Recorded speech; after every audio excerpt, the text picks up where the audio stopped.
Oh, that apple cider adds a sweetness, but the beef broth it just marries so nicely. I am so happy with the way that broth tastes. I can't even tell you.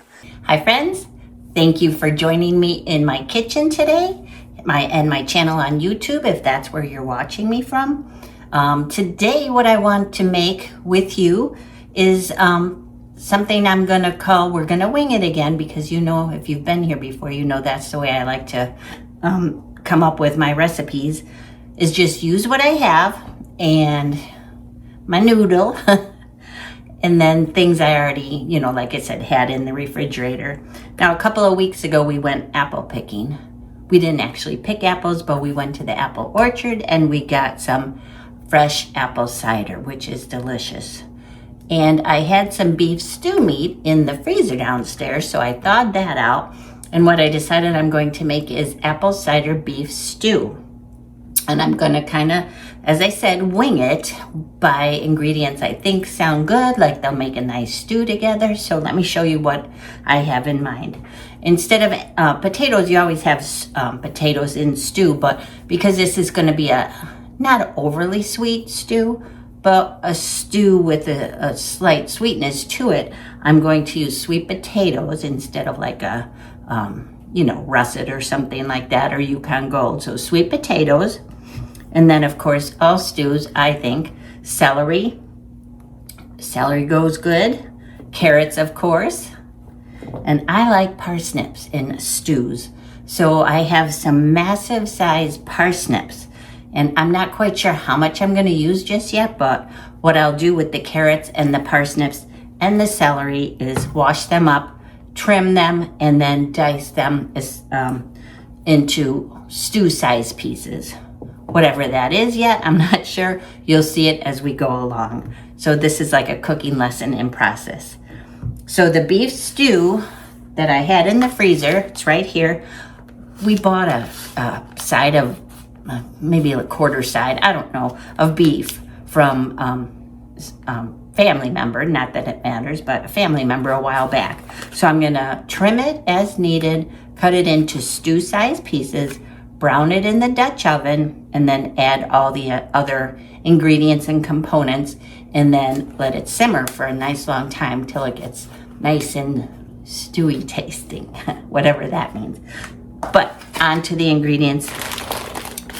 When I make a stew, or a beef stew in particular, I like to use these little pearl onions.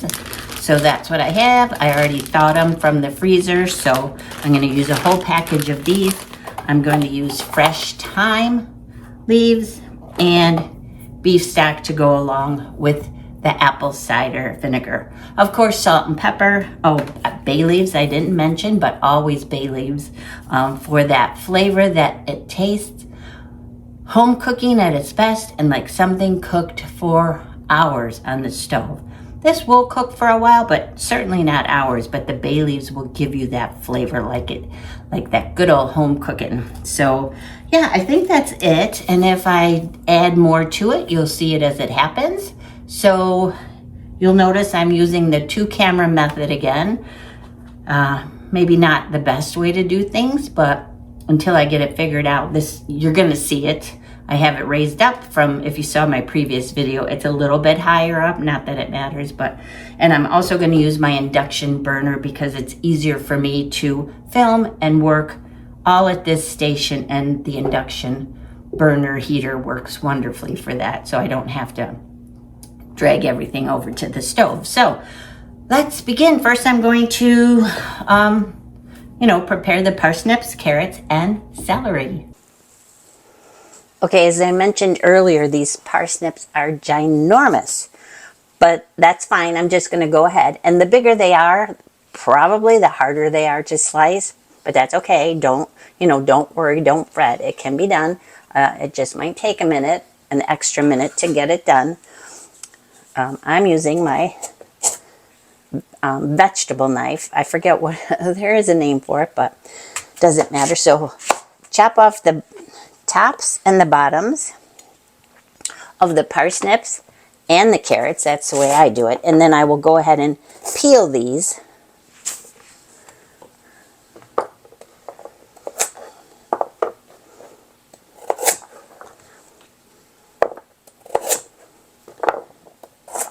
And from there, we'll dice them into nice stew-sized pieces. Okay, so I peeled all the carrots, and now I'm gonna chop them into stew-sized pieces, which I don't want soup-sized pieces because they don't need to go onto a spoon nice and neat. I want them to be a little bit beefier, which is good because we're making beef stew. Little pun there. Anyways, I'm gonna make them into decent-sized chunks. Something that can be easily, eaten with a fork, but not little enough that it needs to be soup size. So I'm going to add all my vegetables into this bowl that I have set aside, and I'm going to go ahead and follow through and do the same things with the parsnips. Peel them and then cut them into similar sizes as the carrots. Now some of the larger size carrots, I will cut those in half just so they cook at the same rate as all the other things. You don't have to be all that precise about it. This is home cooking at its finest, hopefully. So if you're a home cook like I am, I do have a website, kudoskitchenbyrenee.com, which keeps me making recipes continually, and I like to try new things and bring, fun and different takes on certain recipes, so that's what I do.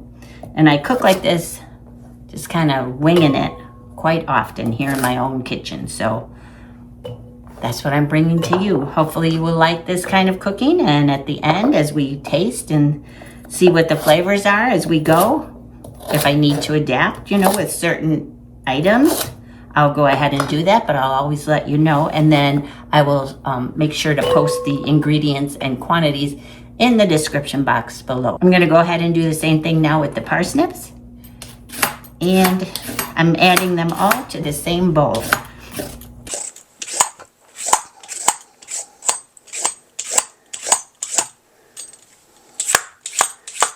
I'm anxious to see if this is a little bit firmer. Now parsnips in general are, I like to call them carroty flavor. They're maybe a little spicier than a carrot. Carrots tend to be a little bit sweeter, but I love a good parsnip. I think they're beautiful in, like I said, soups and stews. So that's why I chose to use them today. And I think they'll go really well with a little bit of sweetness from the apple cider. So what I'm gonna do now is, yeah, it's like a sweet potato consistency. Firm, definitely firm, but easily, you can chop it easily enough. So roughly the same size as the carrots. If you can see what I'm doing here. And they should cook at the same rate as the carrots. So if you've not cooked with parsnips before, I cannot urge you highly enough to give them a try, because they are delicious.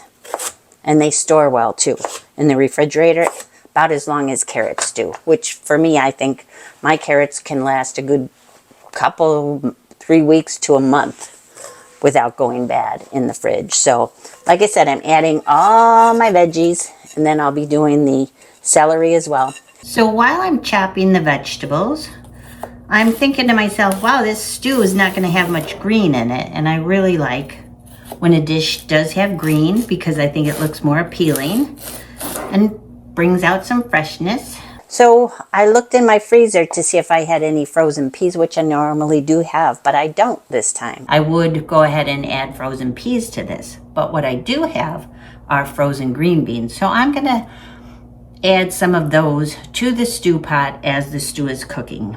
Not a lot, just enough to bring a little bit, like I said, of that green freshness color. So I'm just giving it a chop, a decent stew size chop.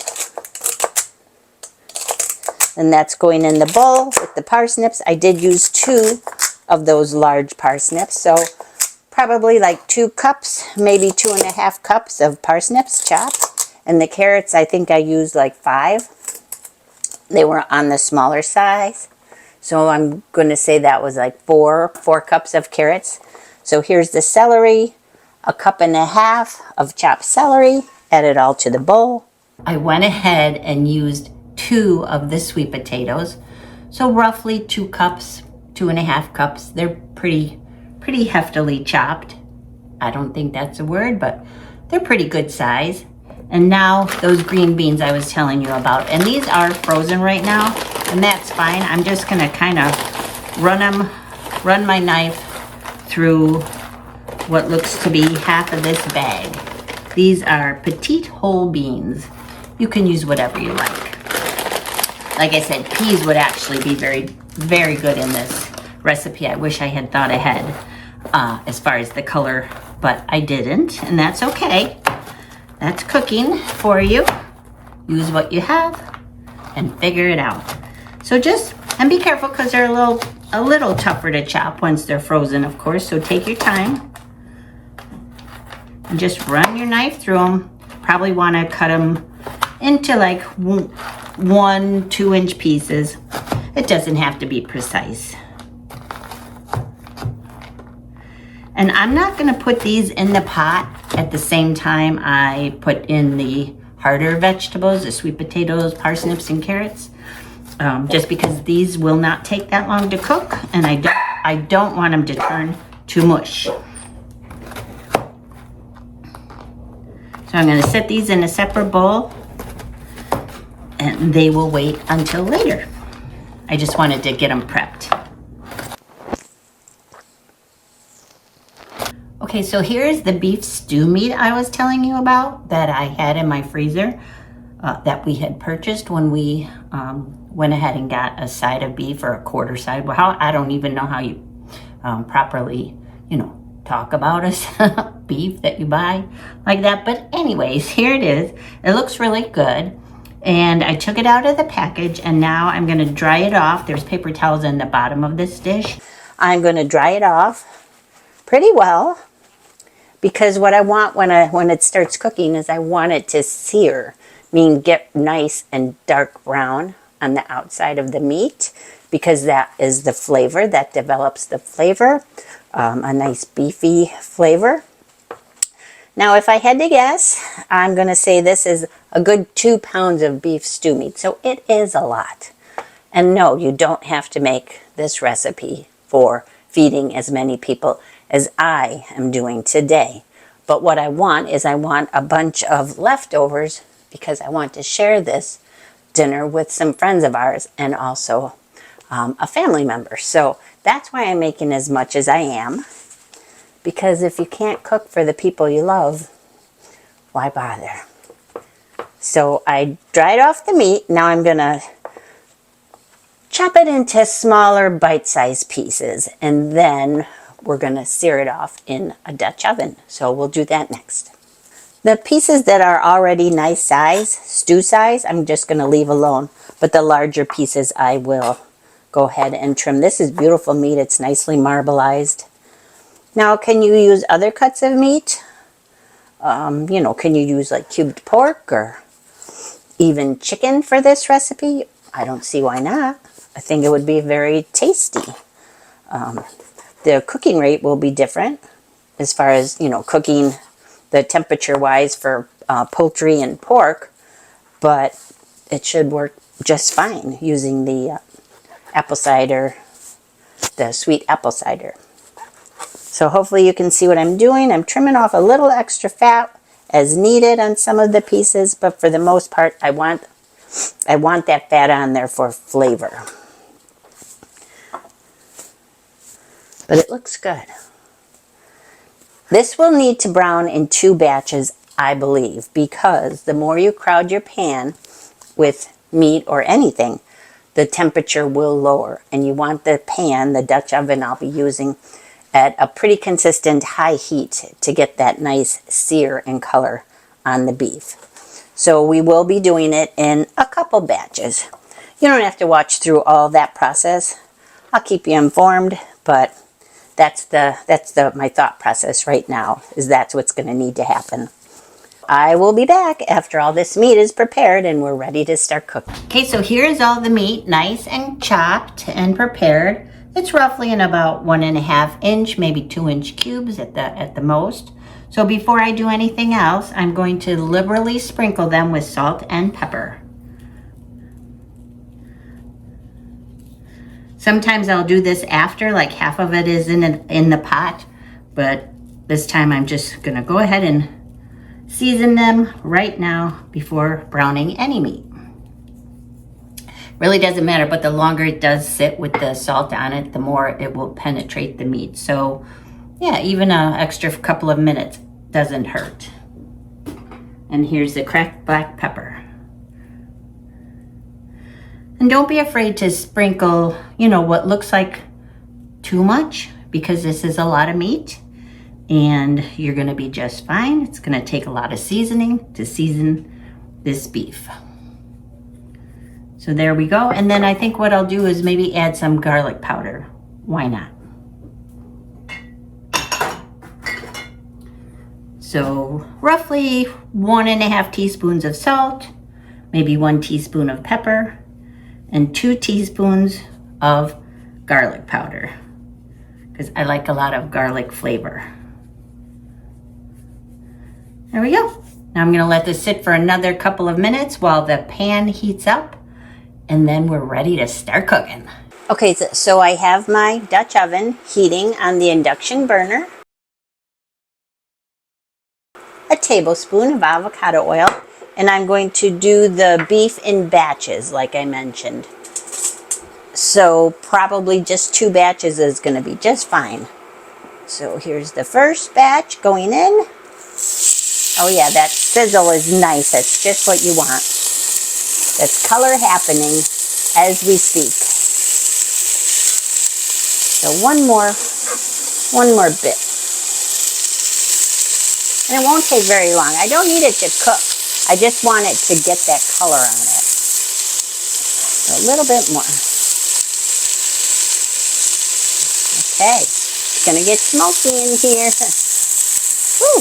I'll let it sit for a couple of minutes, develop that color, and then I'll flip it around on all of its sides, so all the sides can get that nice caramelization. Okay, so it's been about 5 minutes, and now I'm going to remove the first batch of beef from the pot and set it aside just in a bowl, because we'll be adding it again after the second bit of beef is done. Now hopefully you can see, I know it's smoky in here, but you can see the bits of caramelization.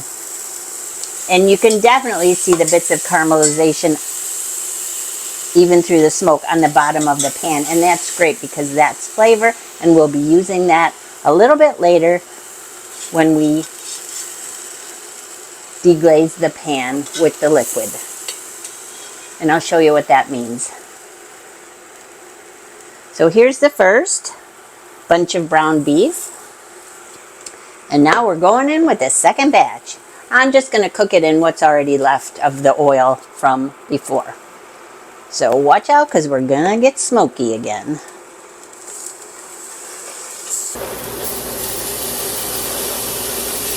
There we go. Okay, back in about 5 minutes. So as you can see, it is still quite smoky in here, but that's okay. It smells good, so can't complain too much. So the second batch of beef is browned nicely. So what I'm going to do is, just to make it a little bit easier to deglaze the bottom of this pan, is I'm going to add the beef broth now. And then I'll show you what I mean by deglazing the pan. So this is 1 can, 14.5 ounces of beef broth.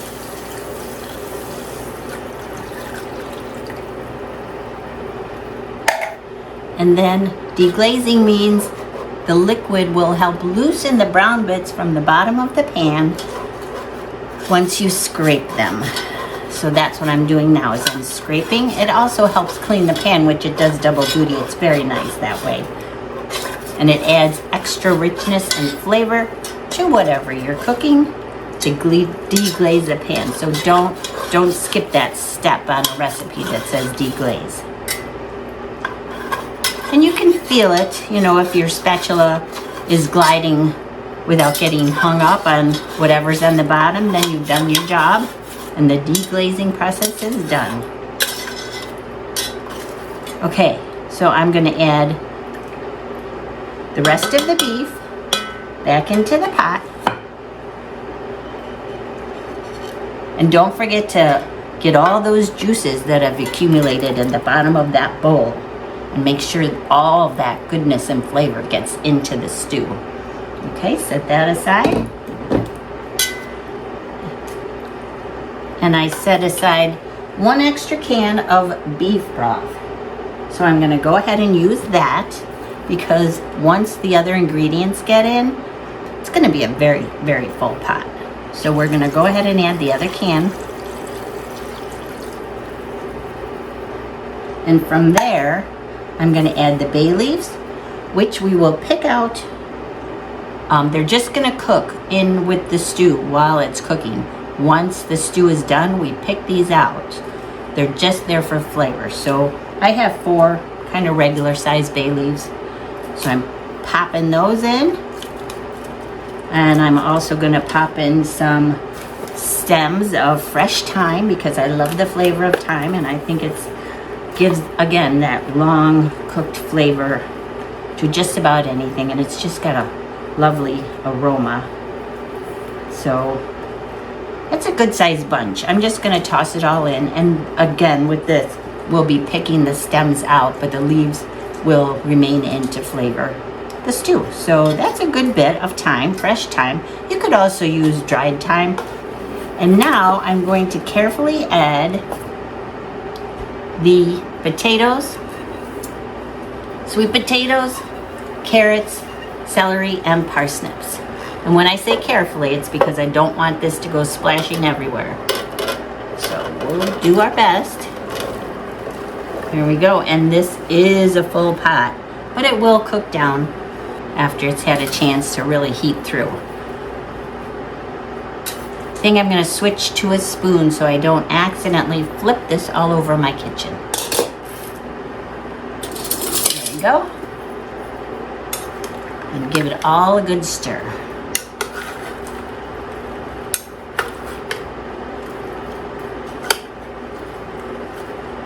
And no, I have not forgotten the apple cider. That's coming next. I just want to make sure that all the ingredients get coated in that beef broth. There we go. The only other thing we're going to do, we're going to add the onions and the green beans a little bit later on, is I'm going to add Worcestershire sauce, Worcestershire, however you pronounce it. I'm going to go ahead and add a couple of tablespoons, I think. It'll give that rich umami flavor, sweet, salty, really deep depth of flavor. I can smell that easily. It smells so good. And now I'm going to go ahead and add apple cider, and I'm going to eyeball it because I want it to come up, not to cover all the vegetables, but definitely to come to the top of where the vegetables are within this stew. Again, it will cook down. So remove the lid. I probably should give it a nice shake. Hold the lid on tight before you do that. Get all that wonderful flavor that's at the bottom of the jug, and we'll just see. I'm going to say it's going to be about 2 cups.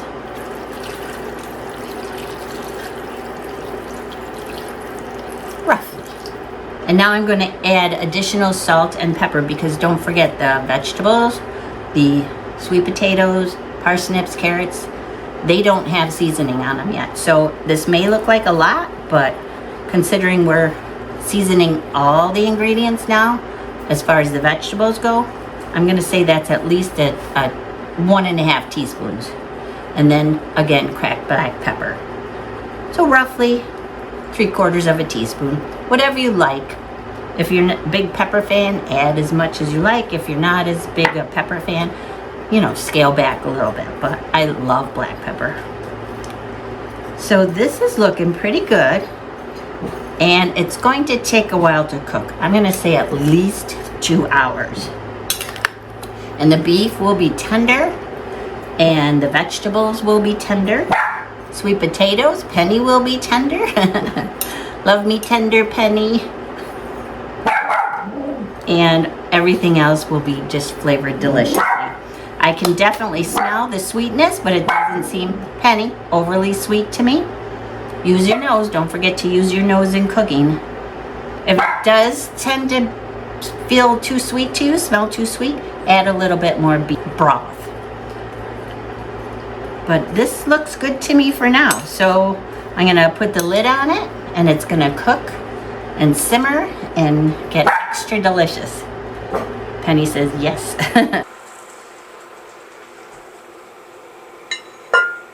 There we go. I'm gonna vent it just a little bit and leave it alone. Okay, I am back. It's been about an hour and a half since I first put the stew into the oven, and we're gonna check it out together. Make sure to wear your protection because this is hot. Hot and heavy. Whoa. Okay, that looks really good. And it smells really good too. Whoa. Okay, that looks really good. And it smells really good too. So what I'm going to do now is I'm going to take those onions that I was talking about, and I'm going to add the onions, the package of frozen onions, which has already been thawed, and also the green beans. I'm going to stir them in, and then I'm going to pop this back into the oven for an additional probably at least hour. But first let me show you. Hopefully you'll be able to tell how tender things are starting to become. So my tongs and a carrot, hopefully you can see, broke it right in half. So definitely tender, definitely cooking.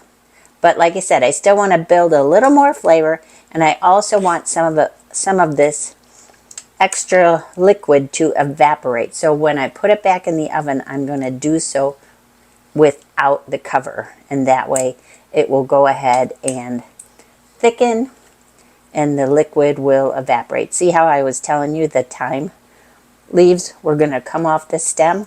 That's just what you want. So let me quick go to the fridge rather and get out the green beans and the onions. That's where I kept them. Okay, these are still frozen. I'm just adding them right like that. And then for the onions, and whatever liquid remains in this bag of onions after they were thawed, I'm just gonna go ahead and leave it in because that will help flavor the broth and the stew. So okay, that looks really good. Now I'm gonna give it a quick stir. Nestle all those onions and beans into the pot. Oh, definitely the sweet potatoes are tender because they are breaking up, which that's fine. I mean, I probably would have preferred if they didn't break up as much, but that will also help thicken the stew. Here's a parsnip. Let's see. Oh yeah, nice and tender. So maybe I won't put it back in for another hour. Maybe I'll just go for like 45 minutes, 30 to 45 minutes. I'm going to check after that, and then I will let you know how the broth has thickened. But in the meantime, I'm going to take a little tasting spoon and taste some of this broth. So it's going to be really hot. So, and then if needed, I'll adjust from there. Oh, that apple cider adds a sweetness, but the beef broth just marries so nicely. I am so happy with the way that broth tastes. I can't even tell you. So far, I mean, it's a winner. I'm going to say this is a winner. So I will put it back in the oven for another 30 minutes, 45 at the most, and then it should be ready. So I'll be back. Okay, the stew is out of the oven and finished cooking, And I could not be happier with how it looks and smells. And I will go ahead and taste for you in just a little bit. The broth and the apple cider has reduced a little bit, not a whole lot, but you know what? I'm happy with where it's at right now, because my thought process is to serve this over maybe like noodles or potatoes or something like that, mashed potatoes, I mean. So I think having the extra gravy is good.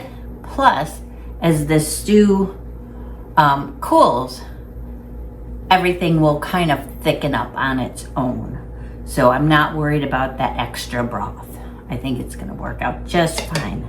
So let me show you. I'll grab a spoon.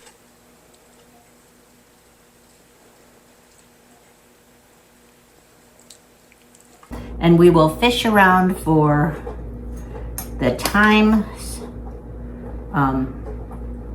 stems, and we want to make sure to remove those.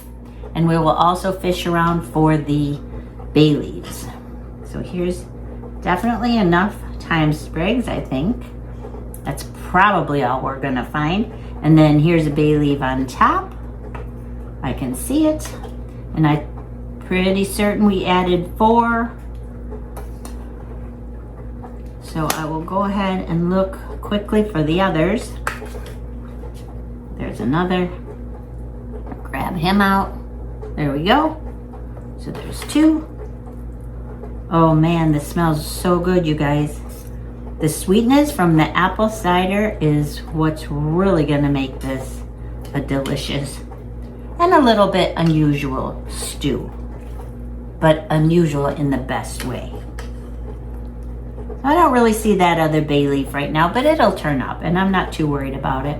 So I am going to allow this to cool for just a little bit, and then I'll dish myself up a bowl after it's cooled and give it the taste test for you and let you know if it's a good one or not so good. But I can tell you just by the way it smells, and again, using your nose in cooking is huge. It's gonna be a good one.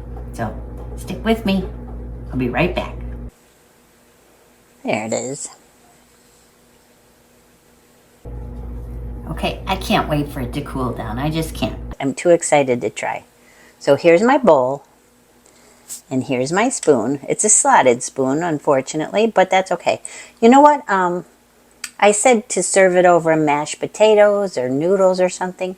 Yeah, that's optional. You can eat it just like this, and it would be perfectly delicious. But I just thought maybe for something a little bit different, maybe to stretch it if you need to feed more people. But this, again, is a big old pot of stew. So, very hot. I will wait to take a bite, but I couldn't wait to show you what it looks like. Looks really good, you guys. Looks like I have just about everything in this bowl. Parsnips, carrots. I don't see a sweet potato, so I'm gonna grab out a sweet potato. Here's one. And some celery. Now I gotta blow on it some more. And definitely I have some beef in here and the green beans. So here we go. I'm gonna first start with a parsnip because I love them so much. But it is still hot. But I'm doing it anyways.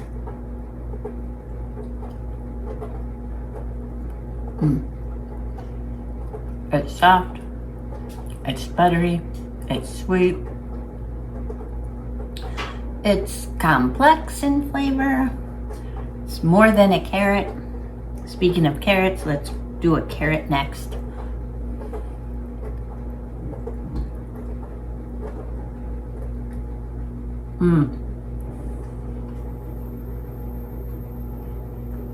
If you're a fan of cooked carrots, I'm a fan of cooked carrots. You're gonna love that.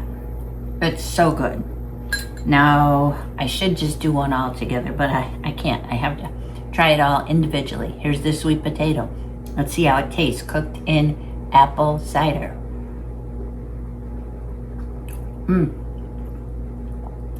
Oh, it's seasoned perfectly.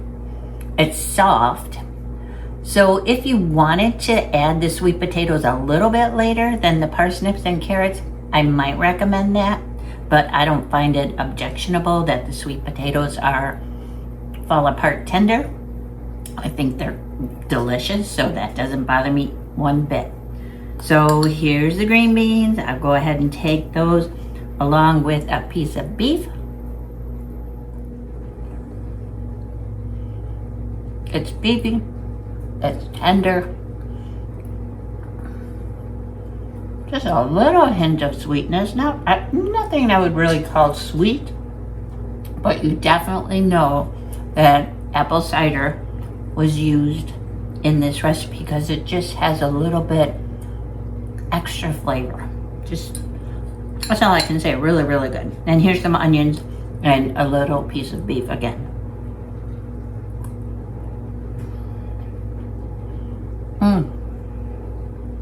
Perfect. You guys, I cannot recommend this recipe highly enough. I don't think there's anything I would change at this point at all. So, except for maybe use peas instead of the green beans, but the green beans are perfectly fine and they look good in the dish. And the flavor is amazing. So, thank you for being here. I hope you enjoy watching this recipe come to life and that you appreciate this way of cooking and the video.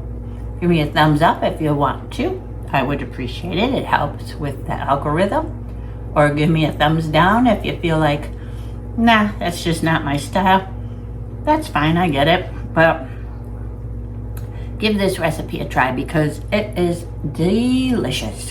And you can find it soon, coming soon, to kudoskitchenbyrenee.com. And yeah, I guess that's about it. So I really appreciate you being here. I love cooking for you. I love having you visit me in my kitchen. And I hope you come again. So until we eat again, bye. Thanks for being here.